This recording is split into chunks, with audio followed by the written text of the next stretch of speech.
Hello, my name is Dante Renee, and welcome to the 10 Room Bizarro YouTube page where I talk about films that I believe need to be talked about more.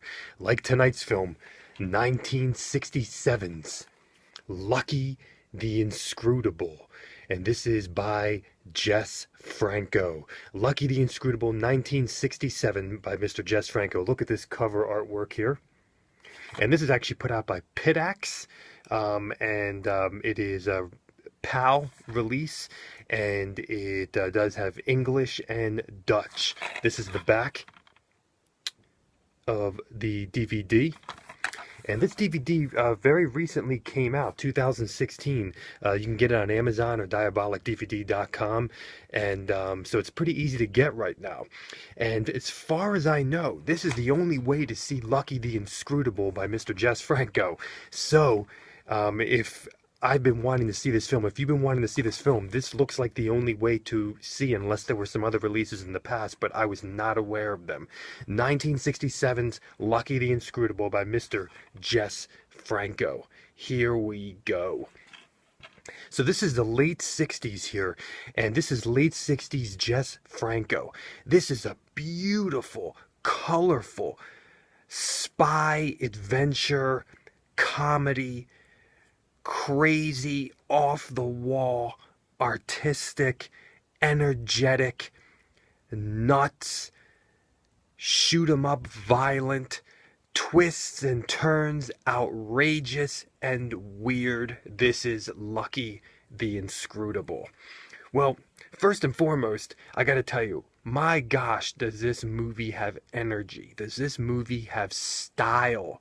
It is wild. It's like a comic book coming to life. Now, I know Franco loved comics. He loved certain kinds of comics, and in particular, he really loved kind of the adult type comics. Now, this film has a real comic feel to it, and like a comic come to life in many ways. And I was really impressed by how colorful this movie was. Just in the environments, in the clothing, everything. Now let's start off with the music for this film. Now the music for this film, if I see here, the music was done by Bruno Nicolai. Yes, indeed. He is definitely somebody that has done a good number and scored a good number of Jess Franco films, such as Virgin Among the Living Dead, so on and so forth. Eugenie, her journey in the story of perversion. So he's definitely done some Franco stuff. But has he done anything like this film? Not really. This one really is a different genre than what I'm used to hearing Bruno's music in.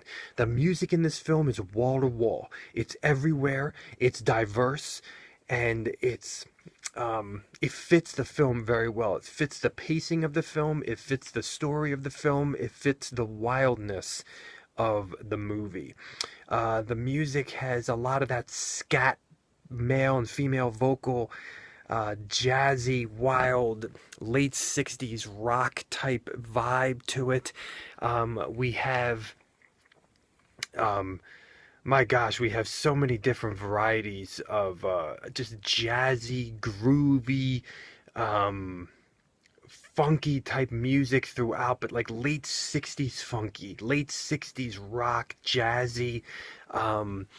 There's very exotic flavor to it as well. At times it sounds very Italian. It really does. At times it sounds very kind of old Italian vibe. It's something you might, at times it almost reminded me a little bit of like a barber shop, like an Italian barber shop from some decades ago. Okay, it had that kind of vibe as well. Now, one thing you got to realize is that this movie is non-stop. It's 80 minutes of non-stop energy, and the music fits that. The music is just as running, shooting, jumping, running through different areas, different characters, different twists, different turns, and just the music is suave, it's sexy, and it's like a spy film, and it's definitely like haughty, sexy, suave, um, intelligent, exotic, rebellious, fun, adventurous, and definitely about a man in charge, Lucky the Inscrutable. Cinematography wise, style wise, my gosh, we have freeze frames with comic book bubbles coming out of people's mouths. The one thing about this release, though, is even though it's in English, there are no subtitles. So whenever there's actually words written on the screen, in this film there are words written on the screen, you're not going to be able to interpret them, unfortunately. But you do have these comic book bubbles on characters. You have kind of a variety of title screens throughout the film that kind of introduce segments and say things. I mean, so there's a lot of comic book style here. We also have some amazing mirror sequences as usual. As soon as the title sequence pops in and there's a girl kind of in a bikini dancing around mirrors, you know Franco is doing something here. We have this amazing shot later on in the film through a hubcap of a car, and then it reverse zooms back. Now Franco is known to do those really wild types of shots, and he definitely does them here. We have a lot of shots through things in this film, which is another Franco staple as well. But through things while running, while energy. So it's kind of a wildly energetic, and filming through fences and just corridors, and so it really smooth and elegant filming. You know, I didn't really notice a lot of zooms, just that one in the hubcap, but they weren't too wild. They weren't the typical Franco wild zooms. This was shot very with a gloss, with a gleam, smooth and elegant, as I said before. A lot of great side-scrolling shots that were very steady. I mean, the film really had like a steady cam vibe about it at times. You know what I'm saying? Even though I know he wasn't using that, but it really had that type of vibe. It was just very smooth, and as I said before, very beautiful to look at, very colorful, and the characters themselves are very colorful. In particular, the lead character right there, Mr. Lucky the Inscrutable. He is a superhero of sorts, a spy superhero, and he is somebody that is very intricately unique. A lot of comedy in here, but not your typical comedy when you think of comedy in 2016. This is, it's very witty, it's weird, it's a little bit outrageous, and a little bit surreal at times also. Sorry about that, just dropped the phone. But there's this there's a wildness to this character, and I found so interesting about this character is that he can't be touched, he can't be killed, he always avoids it. He's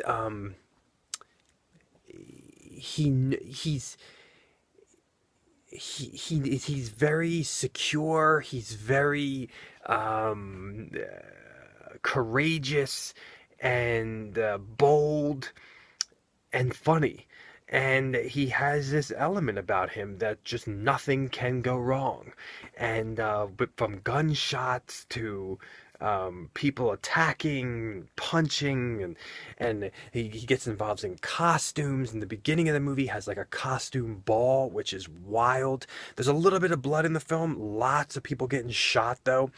But he just has a presence about him. Now, Franco is not far into spy films. The spy genre is something he's definitely touched before.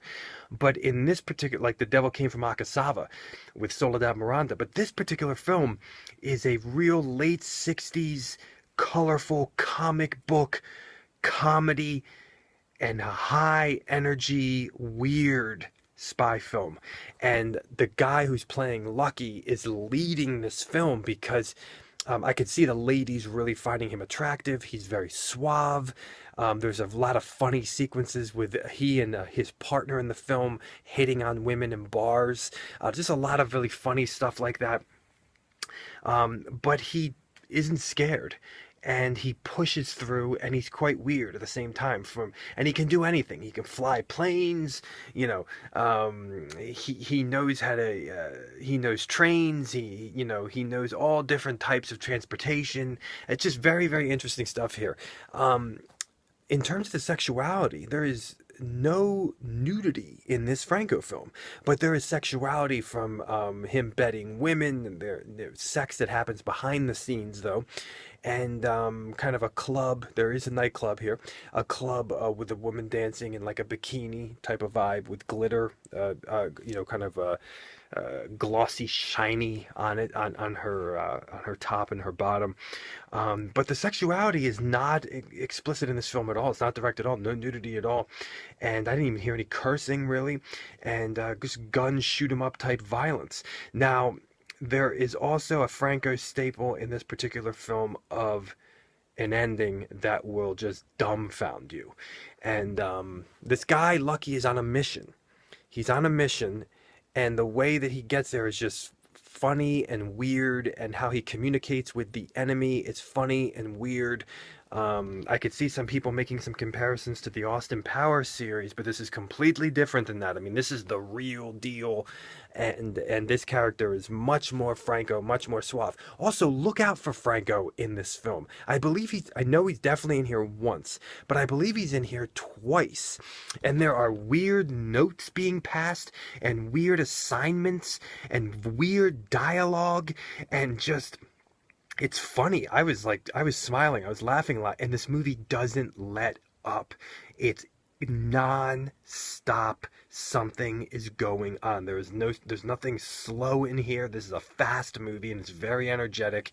And the dialogue has a rhythm. The dialogue is very energetic in this film as well. And the girls in this film are very attractive. And there are twists and there are turns. And there's an exotic flavor. There's traveling in this film, Albania. I mean, it's just a really wild film. There's even some weird Nazi references in here as well, and I mean, it really plays out like you are just meeting people at a very fast pace in this film, and it's very, very colorful and very unique. This is Lucky the Inscrutable, 1967, by Mr. Jess Franco. There it is, right there.